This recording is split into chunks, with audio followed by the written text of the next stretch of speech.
আমাদেরকে সবাইকে গ্রামবাসী সবাইকে হুমকি দিয়ে টাকা তুলে নিয়েছে ঘর দিবে বলে। ঠিক আছে, ঘরটা এসেছিল, না দিলে নাম কেটে দিবে।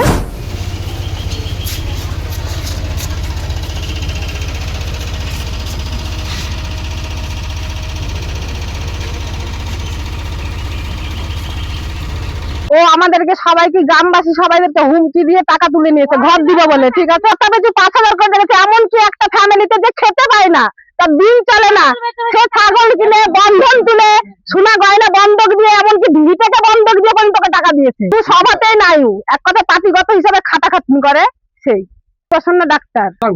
ও কাকে খাইছে বা কাকে দিয়েছে আমরা সেটা জানি না, আমরা একটাই চাই, হয় ঘর চাই, নাহলে 5,000 টাকা ধরুন, এত বছর হলো টাকা ইন্টারেস্ট হলে টাকা চাই।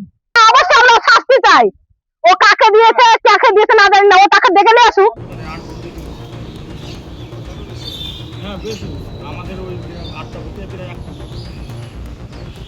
সুদ সময় টাকা চাই, নাহলে ঘর চাই। কেন দিয়েছিলেন? ঘরের জন্য। ঘরটা এসেছিল, না দিলে নাম কেটে দিবে। এবার টাকা নিয়েছে, টাকা সুদ সময়ের জন্য ফেরত। তাকে শাস্তি চাই। আমি দিয়েছিলাম, আমার কাছে 5,000 টাকা নিয়ে ঘর দিব বলবে। হরিপ্রসন্ন কেন? ওই যে ঘরের টাকা দাও না, ঘর দিব না। ওই 21 সালে নিয়েছে না, আমার নাম দুবার পুলিশ নিয়ে যা ঘর ইনকোয়ারি করে খেয়ে, দুবার ইনকোয়ারি বল ঘর, সে আমার নাম কাটিয়েছে। আমার গরিব মানুষ।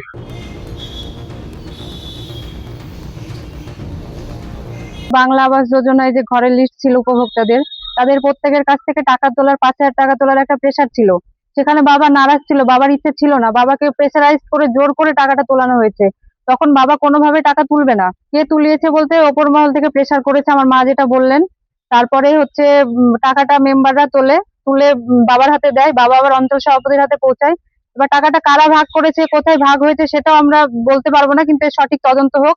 গ্রামের গরিব মানুষটা টাকা দিতে নারাজ ছিল, কিন্তু তাদেরকে জোর করে টাকাটা নেওয়ানো করিয়েছিল। এর সঠিক তদন্ত হোক। আমরা চাই আমার বাবা নির্দোষ।